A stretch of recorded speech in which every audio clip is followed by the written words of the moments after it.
கோவை மக்களவை தொகுதி பாஜக வேட்பாளர் அண்ணாமலை துடியலூர் பகுதி மக்களுடன் ஜமாப் அடித்தும் அப்பகுதியில் உள்ள பட்டியலினத்தவர் வீட்டில் உணவு சாப்பிட்டும் வாக்கு சேகரித்தார்.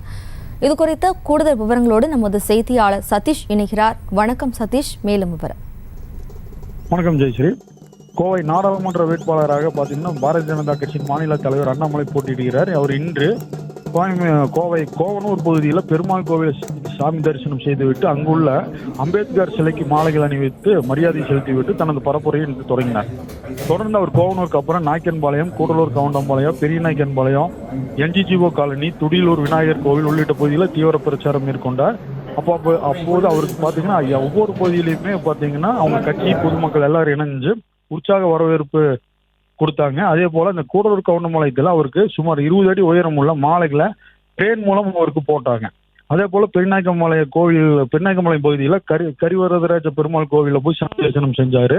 NGGO காலனி கிட்ட வரும்போது அங்குள்ள முக்கியஸ்தர்களை சந்திச்சு பாரதிய ஜனதா கட்சிக்கு ஏன் வாக்களிக்க வேண்டும் என்று கொஞ்ச நேரம் பேசினார். அதே மாதிரி துடிலூர் முத்துநகர் பகுதியில் அம்பேத்கர் சிலைக்கு மாலை அணிவித்து மரியாதை செய்த போது அந்த பகுதி மக்கள் தங்களுடன் ஜமாப் அடிக்க சொல்லி கேட்டாங்க. உடனே அவர் ஜமாப் அடிச்சு பொதுமக்களை மகிழ்வித்தார். அதன் பிறகு அந்த பகுதியில் பார்த்தீங்கன்னா பட்டியலின வகுப்பை சேர்ந்த ஆனந்தி என்பவர் வீட்டிற்கு சென்று அவர்களுடன் பேசி அவர்கள் வீட்டிலேயே அவர்களுடன் உட்கார்ந்து உணவு அருந்தினர்.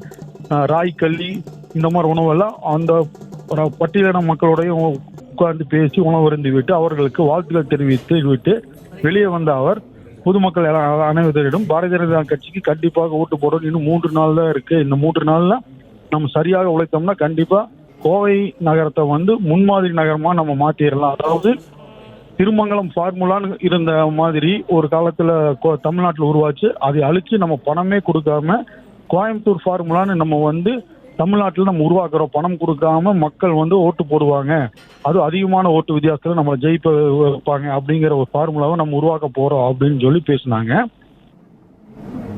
விவரங்களுக்கு நன்றி சதீஷ்.